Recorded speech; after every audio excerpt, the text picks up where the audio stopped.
Welcome to Echoes of My Imagination. My name is Tracy Lee. Sit back, relax, let me tell you a story. Today's story is called The Daughter of the Tide Throne.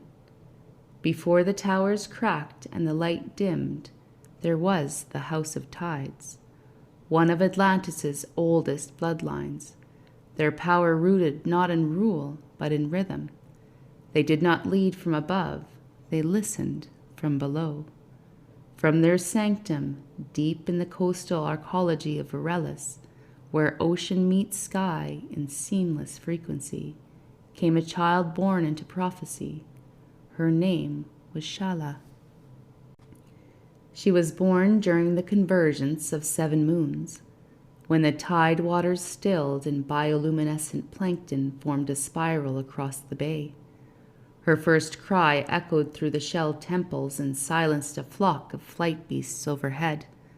The high diviners wept, for the prophecy had been spoken. When the sea listens to the sky, the vessel of memory shall awaken.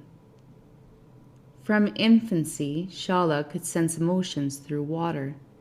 Tears were letters to her. Sweat spoke of betrayal.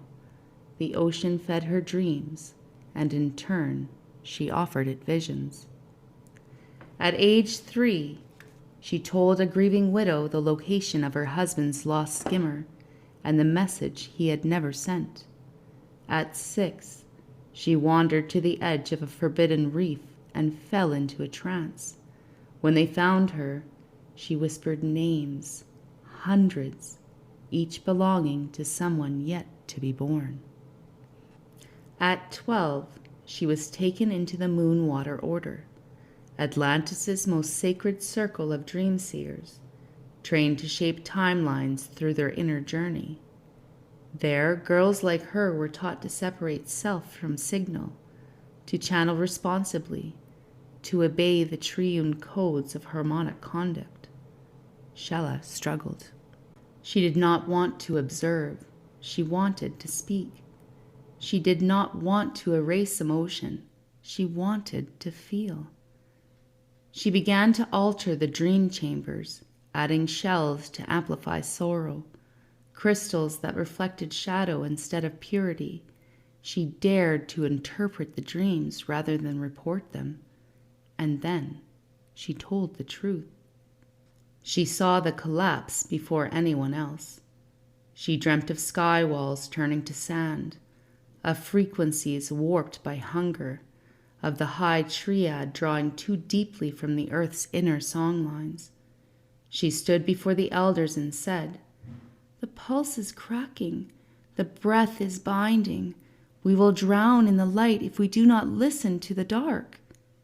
They called her fractured, diseased, too merged with the water element, too much emotion, too much will. And they exiled her to the reefs. Banished from Aurelis, Sha'lla made her home among coral whispers and trade drifters. She turned her gifts towards the forgotten, fish scribes, boat mothers, reef children. She taught them how to speak dream into stone, how to encode love into tide maps. The high order ignored her, until the first tremors came. When the sea began refusing to rise on command, and the dream chambers began reflecting only silence, they sent a delegation to beg her to return. She did not go, but she gave them a conch and said, "Listen to it. In the final moment, it will remember us." When the tidal walls broke and the high city lights were extinguished, Sha'lla walked into the ocean with no robe, no blade, no symbol. Only her heartbeat and the name of every soul she had ever guided. They say she dissolved into foam, but her energy remained. And when the waters calmed, one conch washed ashore. It hums when held by those who remember truth, and sometimes, just sometimes, it speaks, not with prophecy, but with memory. And that's it for today.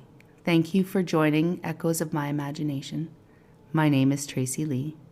Don't forget to subscribe, follow, and share, and I'll catch you next time.